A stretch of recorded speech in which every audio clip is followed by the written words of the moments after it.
নমস্কাৰ এই মুহূৰ্তত লৈ আহিছো এটা ভাল খবৰ এবাৰ বিটিসি নিৰ্বাচনৰ পূৰ্বে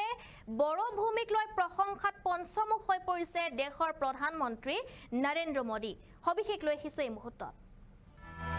আৰু বিটিসি নিৰ্বাচনৰ পূৰ্বে এবাৰ বড়ো ভূমিক লৈ মন কি বাতত প্ৰশংসা দেখিবলৈ পোৱা গৈছে মন কি বাতত বড়ো ভূমি প্ৰসংগ নতুন ৰূপেৰে উদ্ভাসিত বড়োলেণ্ড দেশৰ ক্ৰীড়া মানচিত্ৰত স্থিতি সবল কৰিবলৈ সক্ষম হৈছে বড়ো ভূমিক খেলুৱৈসকল প্ৰধানমন্ত্ৰী নৰেন্দ্ৰ মোদীক ধন্যবাদ জ্ঞাপন বিটিআৰ প্ৰধান প্ৰমোদ বড়োৰ এই মুহূৰ্তত আমি জনাই আছো এটা গুৰুত্বপূৰ্ণ খবৰ প্ৰধানমন্ত্ৰী নৰেন্দ্ৰ মোদীয়ে নিজৰ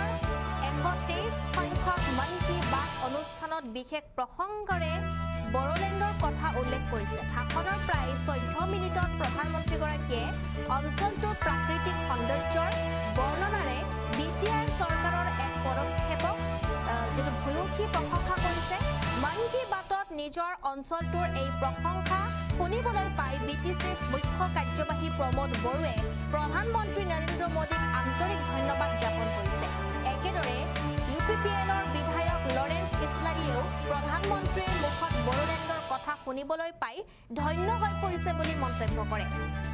উল্লেখ্য যে প্ৰিয় দেশবাসী আপোনালোকে এটা দৃশ্য কল্পনা কৰকচোন পুৱাৰ ৰ'দৰ পোহৰ পাহাৰৰ মাজেৰে আহি খেলপথাৰখনত পৰিছে সেই পোহৰৰ সৈতে আগবাঢ়িছে এজাক ফুটবল প্ৰেমী হুছেল বাজি উঠিছে আৰু কিছু সময়ৰ ভিতৰতে গোটেই খেলপথাৰখন হাত চাপৰিৰে ভৰি পৰিছে প্ৰতিটো পাছ প্ৰতিটো গলৰ লগে লগে খেল চাই থকা সকলৰ উৎসাহ বৃদ্ধি পাইছে আপোনালোকে ভাবিব যে ইমান সুন্দৰ দৃশ্য কোনখন পৃথিৱীত আছে এই দৃশ্য হৈছে অসমৰ বড়োলেণ্ড অঞ্চলটোৱে আজি সমগ্ৰ দেশতে নতুন ৰূপেৰে উদ্ভাসিত হৈ উঠিছে প্ৰধানমন্ত্ৰীৰ মুখত বড়োলেণ্ডৰ এই প্ৰশংসা শুনি এক প্ৰকাৰ এতিয়া অভিভূত হৈ পৰিছে সকলো আৰু মন কি বাত শুনি কথা এই মন কি বাতত যি কথা কোৱা হৈছিল সেই কথা শুনি এতিয়া বিটিআৰৰ প্ৰতিগৰাকী লোক এতিয়া উৎফুল্লিত হৈ পৰিছে নিজৰ ভাষণত প্ৰধানমন্ত্ৰীগৰাকীয়ে বড়োলেণ্ডে আজি সমগ্ৰ ভাৰততে নতুন প্ৰজন্মৰ খেলুৱৈসকলক উৎসাহিত কৰি তুলিছে বুলিও মন্তব্য কৰে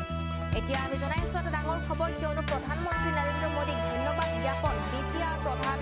প্ৰমোদ বড়োৰ মন কি বাতত নিজৰ অঞ্চলটোৰ এই প্ৰশংসা শুনিবলৈ পাই বিটিসিৰ মুখ্য কাৰ্যবাহী প্ৰমোদ বড়োৱে প্ৰধানমন্ত্ৰী নৰেন্দ্ৰ মোদীক আন্তৰিক ধন্যবাদ জ্ঞাপন কৰিছে মন কি বাতত এবাৰ অসমৰ বড়োলেণ্ডক লৈ কেইবাটাও মন্তব্য দেশৰ প্ৰধানমন্ত্ৰীগৰাকী নৰেন্দ্ৰ মোদীয়ে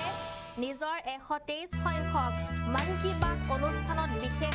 প্ৰসংগৰে বড়োলেণ্ডৰ কথা উল্লেখ কৰিছে ভাষণৰ প্ৰায় 14 মিনিটত প্ৰধানমন্ত্ৰীগৰাকীয়ে অঞ্চলটোৰ প্ৰাকৃতিক সৌন্দৰ্যৰ বৰ্ণনা কৰিছে বিটিআৰ চৰকাৰক এক যেটো পদক্ষেপক প্ৰশংসা কৰিছে লগতে তেওঁ প্ৰাকৃতিক সৌন্দৰ্যৰ লগতে তাৰে খেলুৱৈসকল যিসকলে ফুটবলত আজি ইমান আগুৱাই গৈছে সেই সকল ফুটবলক লৈ তেওঁ প্ৰশংসা কৰিছে আৰু এনেদৰে বড়োলেণ্ডক লৈ তেওঁ প্ৰশংসাৰে